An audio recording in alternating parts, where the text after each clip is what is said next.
Hello everyone, assalamualaikum, maupe na adlaw. For today's video nga pala ay mahagang gigising ang i-above na to dahil nga marami tayong aasikasuhin for today's video. Kaya samahan nyo ako, let's go. Bago nga ang lahat guys, ay siyempre maglilinis nga muna tayo ng bahay dahil nga hindi natin iiwan ang bahay ng ganito kakalat. At ito talaga yung aking morning routine guys. Pagising ko talaga yung una ko talagang bubuksan is yung bintana dahil gusto ko nga pagising ko ay nakikita ko agad yung sinag ng araw. Charis. At pagkatapos nga ay dudungan sa bintana at pag-iisipan kung saan ba ako nagkulat. Charis. Una nga natin gagawin ay magtutupi muna tayo ng ating mga kumot dahil ito talaga yung pinakauna natin yung lilinisin itong ating kwarto bago nga sa labas. At mga oras na ngayon ito ay gising na nga yung dalawang anak at yung aking meow kaya ito natutupi na rin ako dahil wala nang manggugulo.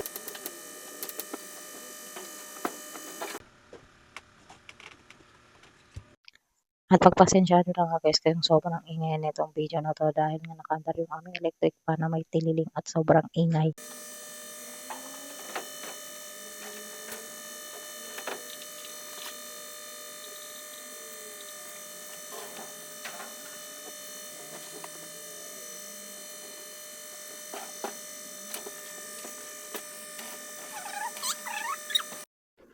At ayan nga, biglang dumating nga yung aking meow at nakipagmarites saglit. At yan, lumabas agad dahil nakita nga niya nagbibideo ko. Hindi niya kasi alam na nagpipiling vlogger na naman ang i-above na to. Kaya ayaw niya talaga nakikita sa video at ayan, lumabas na. At ayan nga, pagkatapos ko nga ayusin, inayos ko, ay nakita ko nga itong bag ko at naklip din muna ako dahil mukha nga ako namumutla na sa video na to dahil wala pang ang ilabas ang i-above na. Tinuna ko na nga itong asikasuhin itong bahay dahil may pupuntahan. At habang nanonood nga kayo, ay kukwentuhan ko lang kayo ng very saglit lang dahil nga wala akong masabi sa voice over na to. At ayoko naman i-on yung kanyang volume dahil sobrang ingay nga dahil yung electric pan nga namin ay sobrang ingay. At balik nga tayo sa ating short story. Alam niyo ba guys, no?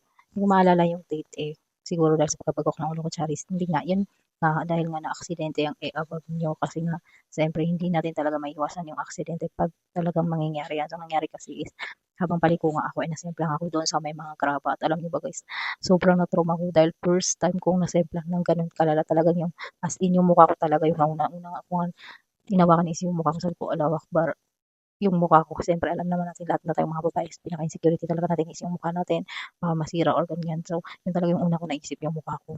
At saka siyempre natakot na rin ako kasi hinirim ko lang din yung motor ng sister ko baka masira ko rin siya. So sobrang na-trauma talaga kasi first time ko na aksidente ng ganun. Ganun pala yung feeling yung sobrang bilis ng mga pangyayari. Parang kisap mata lang siya Allahu Akbar. Sobrang natakot ako at alhamdulillah at hindi nga siya malala at after 3 days lang is gumaling naman yung sugat ko sa mukha dahil hindi naman siya malalim dahil buti nga hindi malakas yung takbo ko dahil nga paliko lang ako ng munisipyo dito sa Tamparan. So hindi ko nga napansin na may graba. So ayun, hindi ko nga na ano, basta ang bilis ng pangyayari at yun lang guys. Kasi yung mga nakita kasi ng dun sa aking picture na pinost ko is nagugulat sila ano daw nangyari. So ako naman magsulat na sobrang kaba. So ayun, nag-voice over na lang ako habang pinapanood yung video na to para nga malaman nyo yung nangyari. At yun pasensya na nga pala dito sa aking voice over na parang hindi nyo marinig ng maayos dahil nga sakto nga talaga na nasira din yung aking mic. So parang na-stress na talaga ako dahil sabay-sabay talaga yung mga problema ko. Ewan ko ba, totoo talaga yung sinasabi nila na evil. Kasi as in experience ko talaga siya. Yung alam mo nang may mangyari tapos biglang pinost mo siya sa Facebook tapos na-cancel. Na-cancel na lang siya bigla. Yung parang ganun talaga. Minsan hindi talaga ako nagpo-post ng mga good news dito sa Facebook kasi talagang minsan nauutlot talaga siya. Tulad nung pinost ko nga sa aking affiliate na medyo malaki lang yung makukuha ko.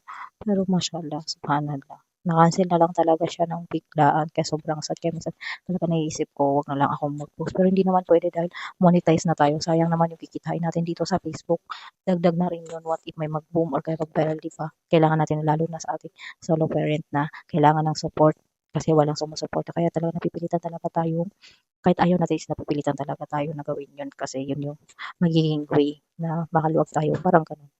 Sobrang napaba na nga itong voice over ko guys dahil nung oras na nga ito at siningit ko lang talaga kasi sayang tong video na to kung hindi ko na naman siya ma-upload. At yun lang guys for today's video. Thank you for watching. Follow for more. Masalama.